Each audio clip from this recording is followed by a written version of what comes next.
Think about it. Choosing a career, it's one of the biggest decisions we ever make, right? But what if the real reasons we pick our path are totally hidden from us, buried deep in our unconscious? That's what we're digging into today, the fascinating hidden psychology that guides our professional lives. Get this, the average person spends 90,000 hours at work. I mean, wow. That is a huge chunk of your life. It's more time than you'll spend doing pretty much anything else.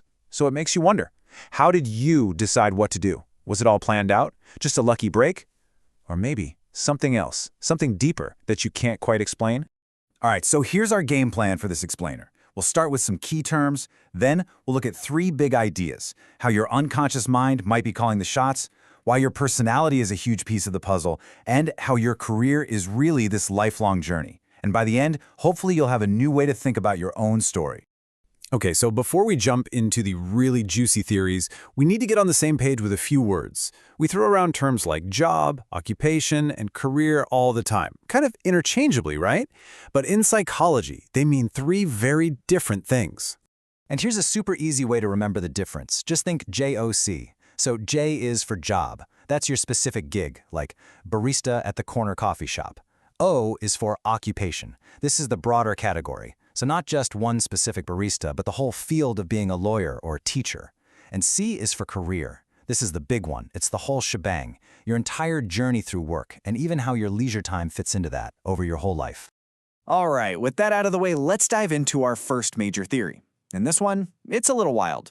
It suggests that the biggest reasons you chose your career have nothing to do with your resume.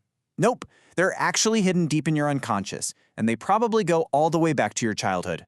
So a pioneer in this area named Anne Roe had this really powerful idea. She said that we don't pick our careers by chance.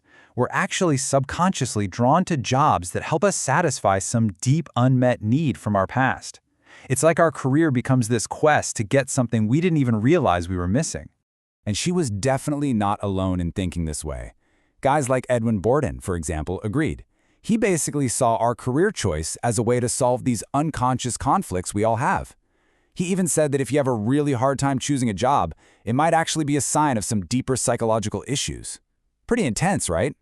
Okay, so another key player here was A.A. Brill, and he zeroed in on this one specific defense mechanism called sublimation. So what is that? Well, it's when you take an impulse or a need that society might frown upon, something unacceptable, and you channel it into something that's actually seen as good or productive. Let me give you a classic example. It makes it so much clearer. Brill's idea was, say you have this weird, maybe even a little disturbing urge to cut things. Well, you could sublimate that impulse by becoming a surgeon. See? The basic action is there, but in this new context, it's not just okay, it's heroic. It saves lives. Or how about this one? Someone with a lot of unconscious aggression might become a professional football player. On the field, that aggression isn't just allowed, it's celebrated. You're rewarded for it. It's a really fascinating lens to look through when you think about why some people are drawn to very specific jobs. Okay, so that's the deep, dark, unconscious stuff. Now let's completely switch gears. This next big idea says career happiness isn't about your hidden childhood dramas.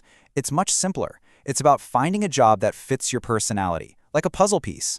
And today, probably the most popular and widely used approach in career counseling comes from John Holland. His whole theory is built on this really intuitive idea. If you know who you are, you can find a work environment that lets you be you. And that's where you'll be happy and successful.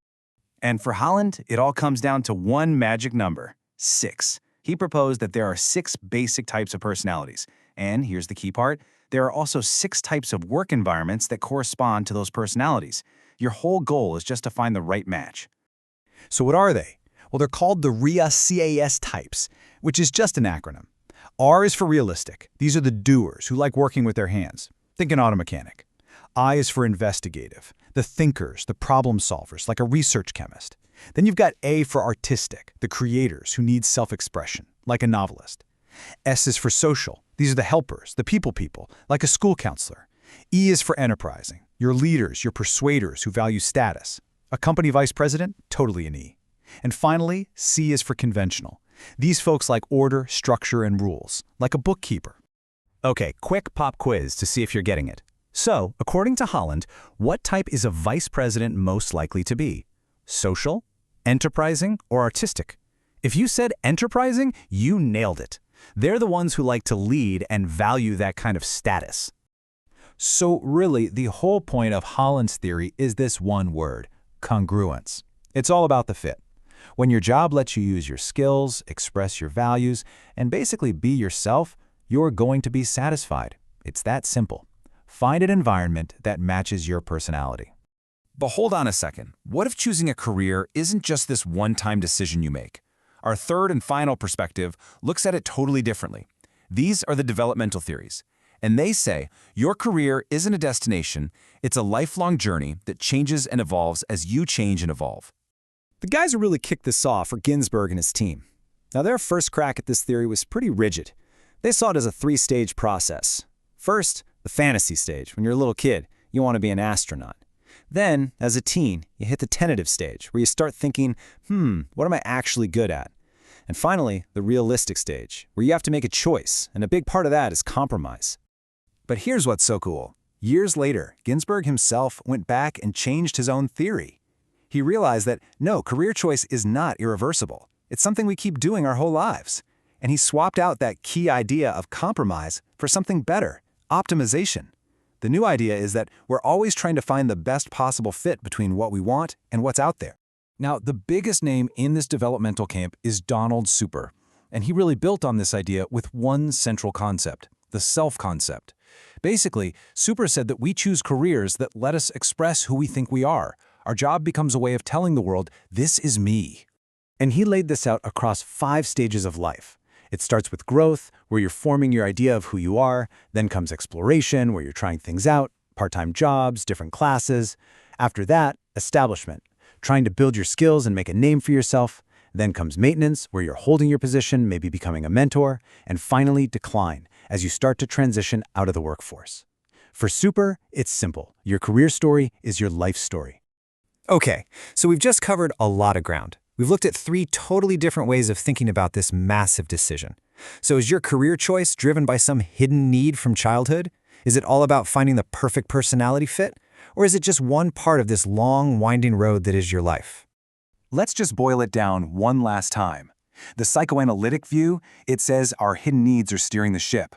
The personality view, it says we're all looking for a job that lets us be us. And the developmental view, it sees our career as something that grows and changes right along with us. And that really just leaves one final question. And this one is for you. When you think about your own path, your own JOC, your job, occupation, and career, which of these ideas clicks for you? Which theory best tells your story?